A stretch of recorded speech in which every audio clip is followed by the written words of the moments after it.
আসসালামু আলাইকুম ওয়া রাহমাতুল্লাহি ওয়া বারাকাতুহু। প্রিয় দর্শক, কখনো কি আপনার মনে হয়েছে আমি তো খারাপ কিছু করি না, তবুও আমার জীবনে এত কষ্ট কেন? কখনো কি দেখেছেন যারা অন্যায় করে তারা অনেক সময় আরামে আছে, আর যারা নামাজ পড়ে, সত্য কথা বলে, ভালো থাকতে চায়, তারাই সবচেয়ে বেশি ভেঙে পড়ে? তখন মনে হয় আল্লাহ কি আমাকে ভুলে গেছেন? না, এই চিন্তাটা সবচেয়ে বড় ভুল। কারণ সত্যিটা হলো, ভালো মানুষের কষ্ট আল্লাহর দূরে থাকার প্রমাণ না, বরং আল্লাহর কাছাকাছি থাকার প্রমাণ। জীবনে কষ্ট দুই ধরনের হয়। প্রথমত শাস্তির কষ্ট, দ্বিতীয়ত পরিশুদ্ধ করার কষ্ট। খারাপ মানুষের কষ্ট হয় শাস্তি হিসেবে, আর ভালো মানুষের কষ্ট হয় পরীক্ষার জন্য। একজন মানুষ যখন সোনা পরিশুদ্ধ করে, তখন আগুনে পুড়িয়ে নেয়। তাই প্রশ্ন হলো, আপনি কি আগুনে পুড়ছেন নাকি নষ্ট হচ্ছেন? আল্লাহ তাআলা কোরআনে বলেন, আমি অবশ্যই তোমাদের পরীক্ষা করব ভয়, ক্ষুধা, সম্পদ ও প্রাণের ক্ষতি দিয়ে। অর্থাৎ কষ্ট মানেই আল্লাহ দূরে নন, বরং আল্লাহ বলেছেন, আমি তোমাকে তৈরি করছি। একবার নবীদের জীবনের কষ্টগুলো দেখুন। হযরত আইয়ুব আলাইহিস সালাম ধৈর্যের সবচেয়ে বড় প্রতীক। হযরত আইয়ুব আলাইহিস সালাম ছিলেন একজন অত্যন্ত ধনী, সম্মানিত নবী। কিন্তু আল্লাহ তাকে পরীক্ষা করলেন। সব সম্পদ চলে গেল, সন্তান হারালেন, শরীর রোগে জর্জরিত হলো, মানুষ তাকে দূরে সরিয়ে দিল। তবুও তিনি বলেছেন, হে আমার রব, আমাকে কষ্ট স্পর্শ করেছে, আর আপনি তো সবচেয়ে দয়ালু। তিনি কখনো অভিযোগ করেননি, এবং শেষ পর্যন্ত আল্লাহ তাকে আগের চেয়েও বেশি দিয়েছেন। কষ্ট মানে ধ্বংস না, বরং পুনর্গঠন শুরু। একবার হযরত ইউসুফ আলাইহিস সালাম যে বিশ্বাসঘাতকতা থেকে রাজত্ব, একজন নবী যাকে তার নিজের ভাইয়েরা কূপে ফেলে দিল, তারপর তিনি দাস হিসেবে বিক্রি হলেন, মিথ্যা অভিযোগে জেলে গেলেন, বছরের পর বছর অন্ধকারে কাটালেন। কিন্তু তিনি আল্লাহর উপর ভরসা ছাড়েননি। শেষে কি হলো? তিনি মিশরের শাসক হয়ে গেলেন। যেই মানুষ আল্লাহকে হারায় না, পৃথিবী তাকে কখনো হারাতে পারে না। একবার নবী মুহাম্মদ সাল্লাল্লাহু আলাইহি ওয়াসাল্লামের দিকে তাকান। সবচেয়ে বড় কষ্টের জীবন, বিশ্বের সবচেয়ে প্রিয় মানুষ, তবুও তার জীবন ছিল কষ্টে ভরা। শিশু অবস্থায় পিতৃহীন, যৌবনে মা হারালেন, প্রিয় খাদিজা রাদিয়াল্লাহু তাআলা আনহুকে হারালেন, সন্তানের কবর দিতে দেখেছেন, শত্রুরা তাকে পাথর মেরেছে, তায়েফে রক্তাক্ত হয়েছে। তবুও তিনি বলেছেন, আমি কি আল্লাহর বান্দা নই?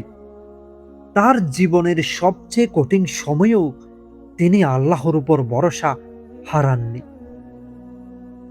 সবচেয়ে ভালো মানুষদের জীবনেই সবচেয়ে কঠিন হয়, কারণ তাদের মর্যাদা সবচেয়ে বড়। কেন ভালো মানুষের জীবনে বেশি কষ্ট আসে? কারণ আল্লাহ তাকে ভালো বানাতে চান। যেমনটি আগুন সোনাকে বিশুদ্ধ করে, তার মর্যাদা বাড়ানোর জন্য জান্নাতে উচ্চ স্থান পেতে হলে দুনিয়ায় পরীক্ষা দরকার। গুনাহ মাফ করার জন্য ছোট ছোট কষ্ট গুনাহ মুছে দেয়। হাদিসে এসেছে, মুসলিমের উপর যেই কষ্ট, দুঃখ, ব্যথা বা চিন্তা আসে, এগুলো তার গুনাহ মাফ করে দেয়।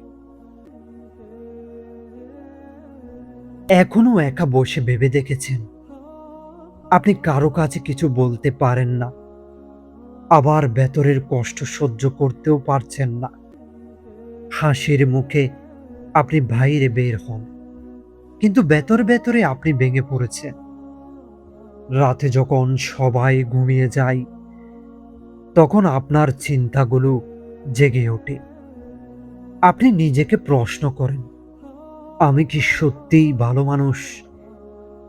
তাহলে আমার জীবনে কেন এমন? এই জায়গাটা সবচেয়ে কঠিন, কারণ কষ্ট শুধু তখনই বেশি লাগে যখন কষ্ট বড় হয়। বরং বেশি লাগে তখনই যখন আপনি কাউকে বোঝাতে পারেন না। এখানেই আল্লাহর একটি রহমতের গোপন দরজা থাকে। আপনি যেটি কাউকে বলতে পারছেন না, আল্লাহ সেটি শুনছেন। আপনি যেটি কাউকে দেখাতে পারছেন না, আল্লাহ সেটি দেখছেন। আপনি যেটি ভেতরে লুকিয়ে রেখেছেন, আল্লাহ সেটি হিসাব করেছেন। একজন মানুষ যখন একা কাঁদে আর কেউ দেখে না, সেই অশ্রুগুলো কখনো নষ্ট হয় না, কারণ আল্লাহর কাছে প্রতিটি অশ্রুর দাম আছে। আপনি হয়তো ভাবছেন, আমি কেন এত কষ্ট পাচ্ছি? কিন্তু সত্যটা হলো, আপনি কষ্ট পাচ্ছেন না, শুধু আপনি তৈরি হচ্ছেন এমন কিছু পাওয়ার জন্য যা অন্যরা সহজে পাবে না। জীবনে একটি সময় আসে যখন মানুষ ভেঙে পড়ে, কিন্তু বুঝতে পারে না এই ভাঙাইটাই তার নতুন শুরু। যেমন মাটি ভাঙা না হলে বীজ গাছ হয় না, তেমনি মানুষ ভাঙা না হলে শক্তিশালী হয় না। আপনি যেটাকে এখন শেষ মনে করছেন, আল্লাহ সেটিকে শুরু বানিয়ে রেখেছেন। আপনি যেটিকে অন্ধকার ভাবছেন, আল্লাহ সেটির ভেতরেই আলো লুকিয়ে রেখেছেন। ইতিহাসের সবচেয়ে বড় মানুষদের দিকে তাকান। তাদের জীবনের শুরুটা ছিল কষ্টে ভরা, কিন্তু শেষটা ছিল সম্মানে ভরা। কারণ আল্লাহ কখনো এমন কাউকে ছেড়ে দেন না যে আল্লাহকে ছেড়ে যায়নি।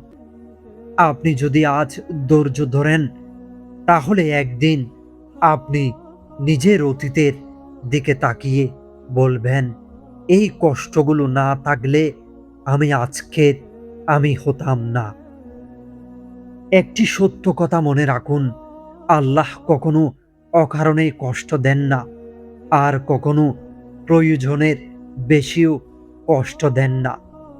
তো শুনুন, আপনি যেই কষ্টের ভেতরে আছেন, এটি আপনার শেষ অধ্যায় না, এটি আপনার রূপান্তরের অধ্যায়। আজ হয়তো আপনি নিজেকে দুর্বল ভাবছেন, কিন্তু জানেন কি, যেই মানুষ আজ সবচেয়ে বেশি কাঁদছে, আগামী দিনে সেই মানুষটাই সবচেয়ে বেশি শক্তিশালী হবে। আল্লাহ আপনার ধৈর্য দেখেছেন, আপনার নীরব কান্না দেখেছেন, আপনার একাকিত্ব দেখেছেন। আর তিনি ভুলে যান না, একদিন আসবে যেদিন আপনি এই কষ্টের সময়গুলোর দিকে তাকিয়ে কৃতজ্ঞ হবেন।